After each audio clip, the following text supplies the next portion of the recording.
So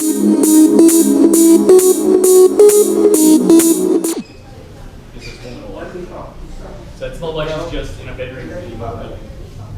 People think that's interesting. Girl, Brendan, just for our subscribers, just say a little bit about your channel, introduce yourself. Right. Yeah. I should get rid of my Very impromptu, guys, but it's awesome. Yeah, we should have done that. Yeah. Yeah, well, hi, I'm Grietje from Travel Gretl. I'm a YouTuber from the Netherlands, and I started last year in the Philippines making some travel movies because I have a theater background. I am a theater director originally, and then my dream has always been, you know, to be in television, doing more with that. So at some point I decided, like, why should I wait for, you know, a television station to accept me or to pay me if you have things like YouTube and chase you the know, dream. Yeah. Just go for it. So Yeah, I bought a little camera, like 200 euros, and I brought it to the Philippines. Was that the camera?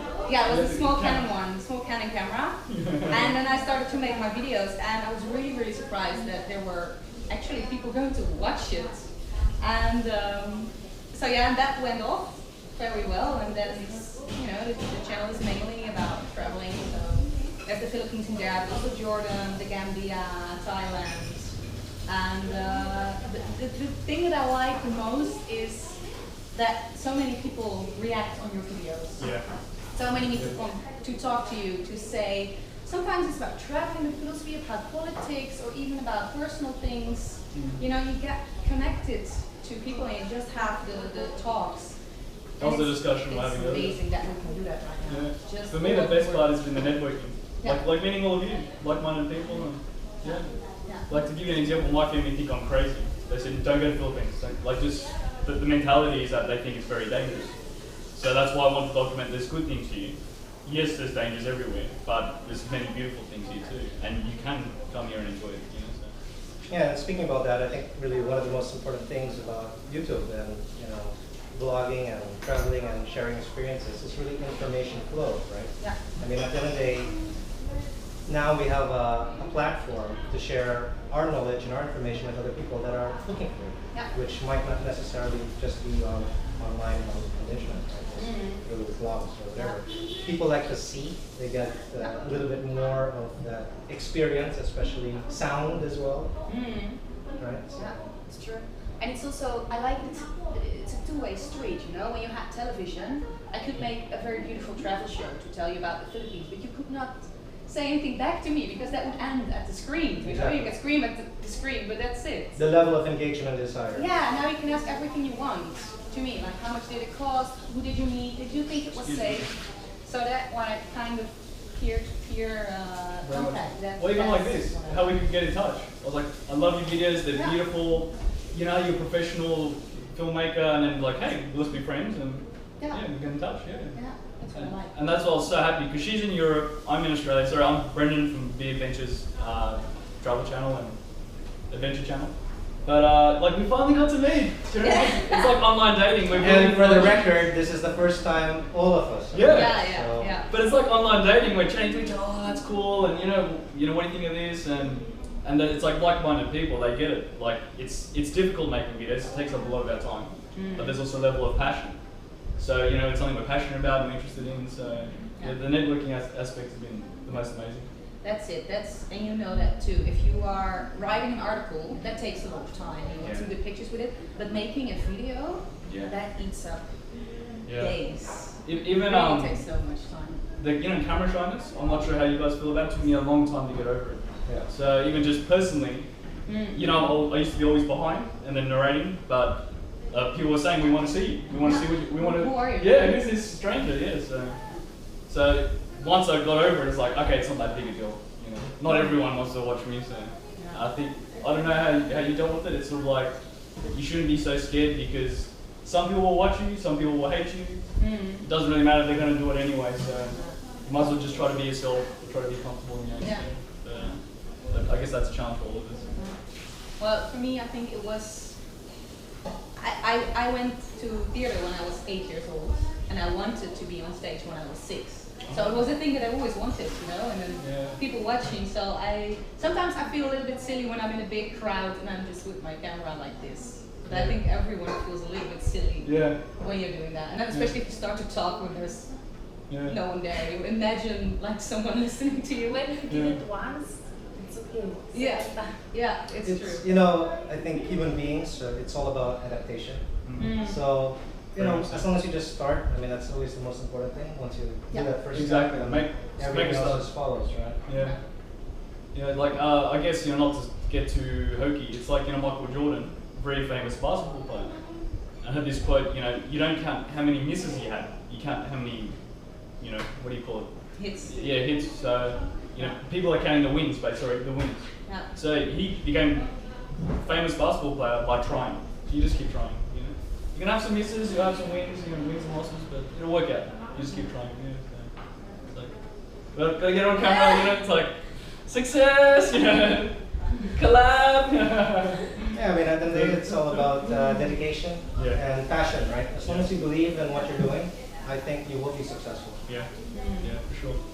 And it's also the question like, what is success? I Yeah, mean, exactly. that could be like 100,000 followers. It could also that you have just a few followers and you have engagement with it and it gives you energy. So it depends on what you... How you define it. How you define it, Yeah, and there's nothing wrong with that. It's more just I think as long as you're even able to help one person, that's all that matters. Right? Yeah. If you help more, that's great. Yeah. But even if you help one person, that's it, really. Yeah. And that's awesome feedback I get too, where some people have commented, hey, this video actually helped me, or just, you know, the little travel tips that I do. Even, you know, I've been done by the taxis, you know, paid 1,000 pesos for a taxi. It happens anyway. But even just that little bit of a warning or, things like that. What was your trigger to start YouTube? Well, I was watching this blog. It's called Our Awesome Planet. It's one of the #1 blogs in the Philippines. It gets around 1 million views a month. But this guy was a pioneer, started maybe like 12 years ago. So he had this internet scholarship at AIM, which is one of the best business schools here. And that's how I learned all about blogging and all this and that. And from there, I decided, hey, I just want to start up a YouTube channel. So that sort of thing. Because of course it takes time, but I mean at the end of the day, I think I'm also documenting our lives and sharing our experiences, which I think is hopefully useful for the rest of the world. And that's really my main purpose, to help promote the Philippines, and as well as have memories for our future generations, right? Like when we're gone, hopefully YouTube is still up and running, and at least they can watch us what we've been up to and who we are, right? It's a legacy. You know, whether we like it or not, it creates a legacy. Sorry guys, I'm just swapping out. It's actually a way to become immortal, right? Aside from the research right now that's happening to try to develop, you know, mechanical bodies and transfer our minds, our consciousness, which personally I think is possible just because the mind can conceive it. Because what they say is, you know, we're not even living in one universe, we're living in a multiverse. So, you know, if there's all these infinite universes, and once you can think of something, that must mean it could be happening, if not in this universe, at least in another. So, this way at least we can share something to our future generations. And what are the moments when you're with your YouTube channel that make you like, okay, this is what I do it for? These are the moments that you think. It's really engagement, when I realize what I'm doing is beneficial to other people, right? Because without the engagement, then what are you publishing, right? Like, for me personally, like our Philippines is based on providing information to people so that they can make informed decisions about where they're traveling, what they're doing, what they're going to eat, right? By the way, I went to Smoky Bastard. It's a restaurant because I saw your video on it. Well, hey, it sounds very interesting, Smoky Bastard, you know, but you covered that whole Century City food court. So I was like, that's cool. That gave me something like a focus point, rather than just wandering around Makati. Cool. Yeah, so absolutely, yeah, well done. Thank you. Sorry, just especially for your channel, maybe I'll say a few things about myself. Sure. Just, you know, but I love hearing you talk. You know, I love hearing your story. You know? She's like famous in Europe, you know. But, no, I like it. She was passionate, and you've been recognised for your work, so you know, respect. But for me, I started traveling in 2012, so I had sort of a boring or very high stress office background, and my career went well, but I hadn't really lived life, and I was just at that new chapter in life where I wanted to travel. So I started off with Thailand, and then Vietnam, and then Philippines. So this is my 4th trip now to Philippines. And the whole YouTubing thing was more, friends wanted to see the videos, friends and family. So someone said, make a YouTube channel, it's easier to share, especially if they're in different cities or it's hard to meet. And then suddenly people started watching. And I was like, oh, okay. And then it freaked me out because I just wanted to make videos, but I didn't know about the whole YouTubing thing. And then went on to learn more about it. And yeah, now it's more travel tips. So I focus more on travel tips, and from little things from the taxis to you know, cultural differences, and yeah, hopefully help and inspire other people. But yeah, try to share the good vibes too, because I heard a lot of bad things about Philippines, especially a lot of people complaining, including myself.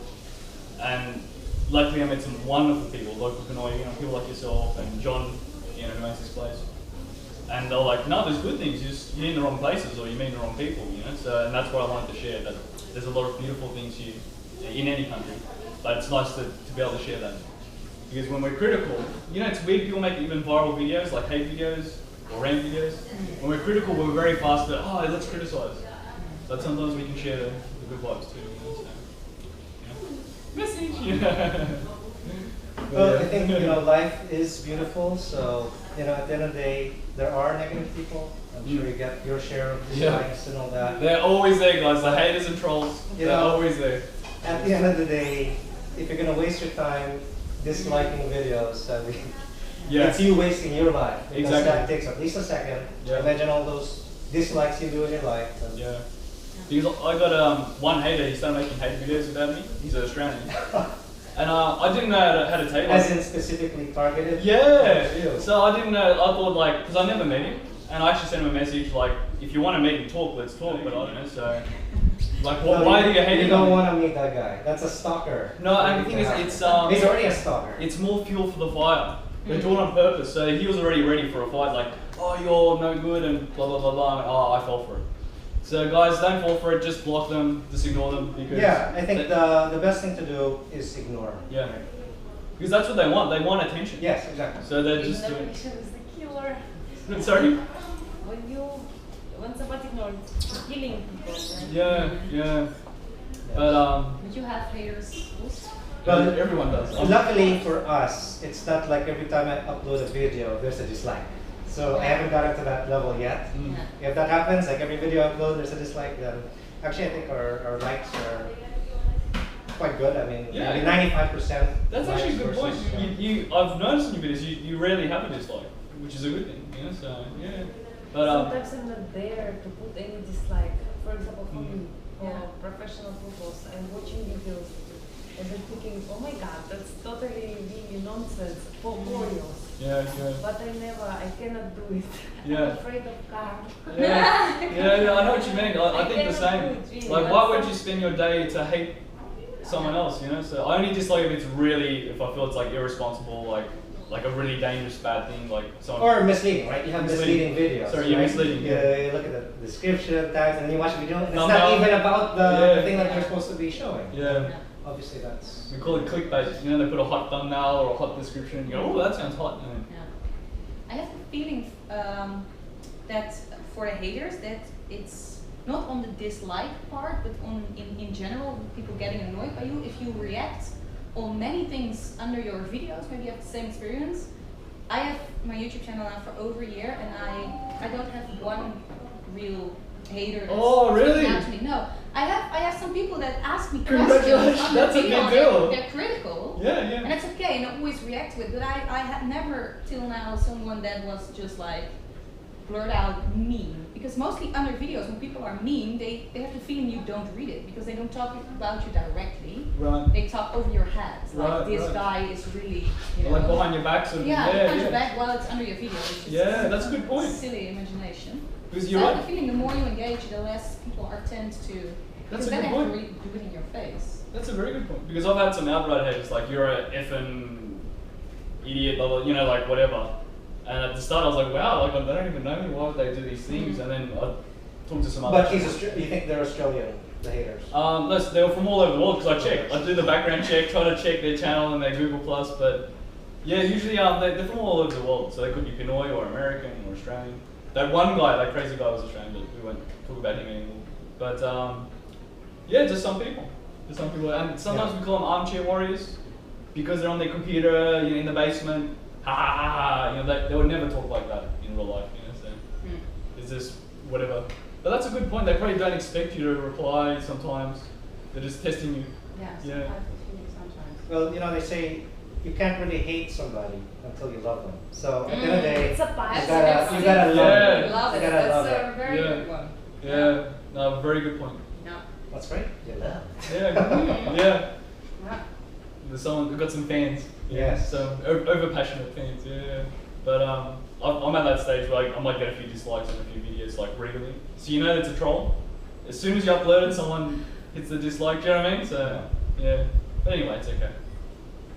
But otherwise, did you want to ask me any more questions or anything specific, or did you want to ask me any questions?